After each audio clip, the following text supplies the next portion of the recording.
All right, well, Trae Young, we've talked about him already. He's obviously the breakout star for the Hawks in the playoffs. His points prop for game one is set at 28 and a half.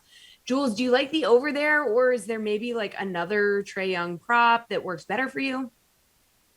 Yeah, I don't. This is kind of, again, more of a feel out game for me. But if you made me play it, I would take the under. And, those hurt to play the under on Trae Young. He can come down and get three threes in four possessions, and there's 9 points for you. But I think that Milwaukee is going to do what Philly did when Philly was having success in that series, and that was by putting Ben Simmons and Matisse Thybulle on Young and put length on them, and they certainly have that length. And at times we could see Giannis on Trae Young in this series, honestly.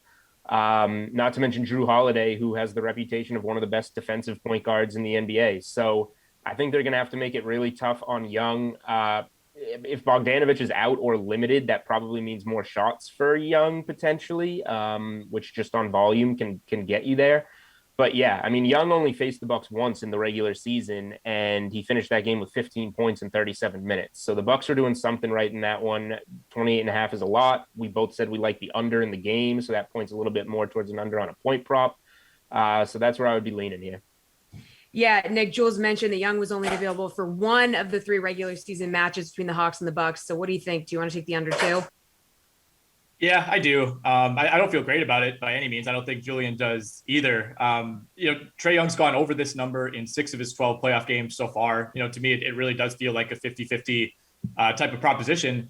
It's going to come down to whether or not he's hitting threes, like I mentioned in the last question, and whether or not he can get to the line. I mean, if he gets to the line 19 times like he did in game 5 against Philly, then he's almost certainly going to go over that number. And if he hits 5 of 11 from deep, that's certainly going to go a long way toward pushing that as well. It's also going to depend how Milwaukee plays him. I do like Milwaukee's on-ball personnel, as Julian alluded to, guys like Drew Holiday, Chris Middleton. I mean, they're like built to defend Trae Young, Holiday especially.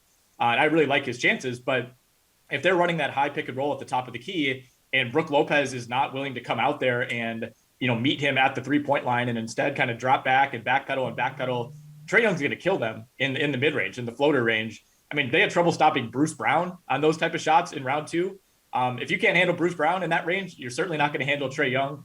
So I need to see how the Bucks play defense on him. I would like to think they make those adjustments. At the same time, this is Mike Budenholzer we're talking about. There's been no sign of adjustments at all in the playoffs so far. But I'm with Julian. I'll play it a little conservatively and go under on 28 and a half.